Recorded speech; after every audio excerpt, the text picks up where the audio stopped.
Hello and welcome to Granite Shorts episode 3. Have you ever wondered where granite countertops come from? Well, today we're going to show you just that. Everything from the quarry all the way down to your kitchen. Sit back and enjoy. The life of your granite countertop starts rather violently.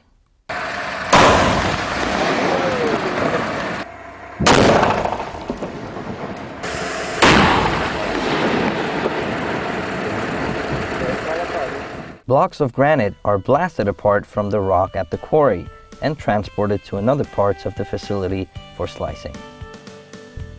Here, the enormous chunks of stone are sliced into slabs using a gang saw.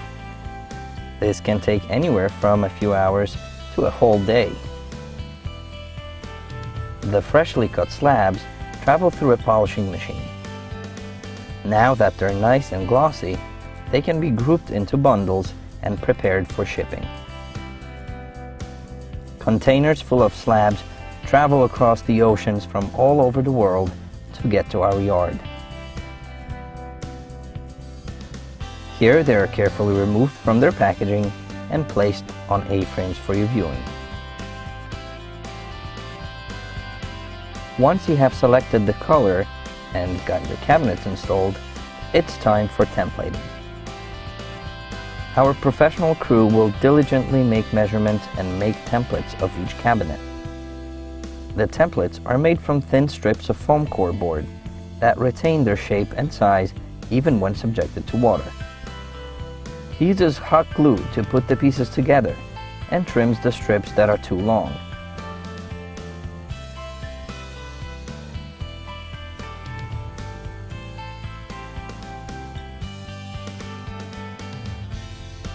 Using a permanent marker, he writes specific instructions on the template that will be used during fabrication. Once the templates are done, they are taken back to our facility.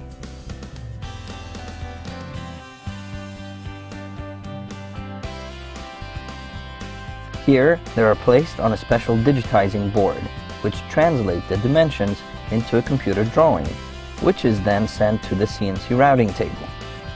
The selected slab is placed on the table and secured with numerous suction blocks.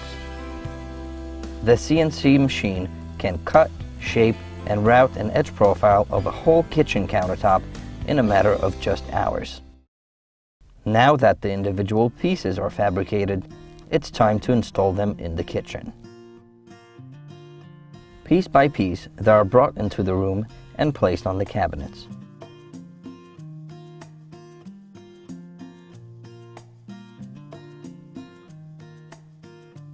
Although this looks very simple, it requires special handling skills and quite a lot of strength.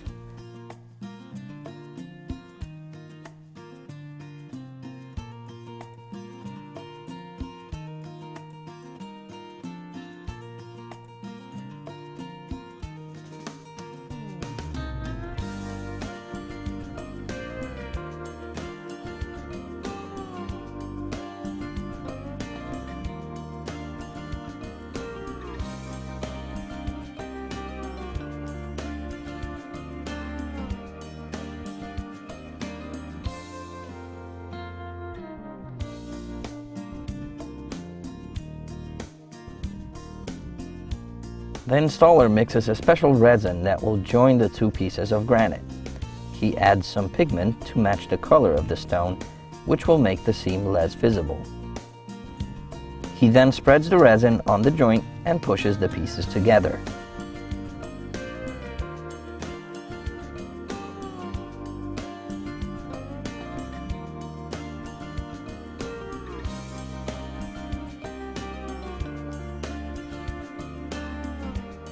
Blocks of granite are mounted on top of the joint to ensure a perfectly level seam.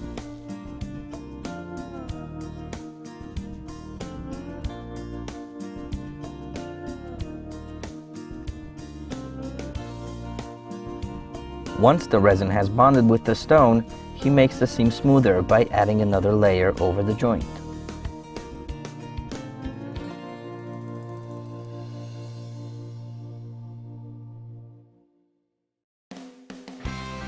The resin has almost completely hardened now, and it's time to smooth out the seam.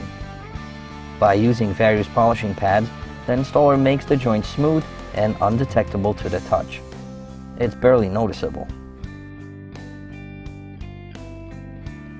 Using a whiteout, he marks the spots where holes are needed for the faucet.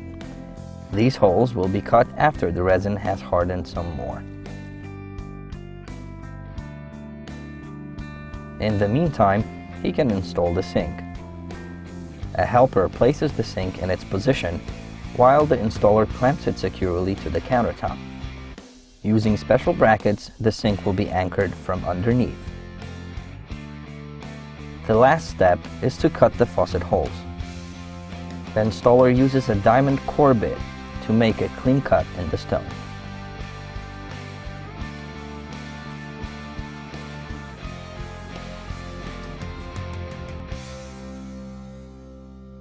It's amazing that a piece of stone can go from this to this.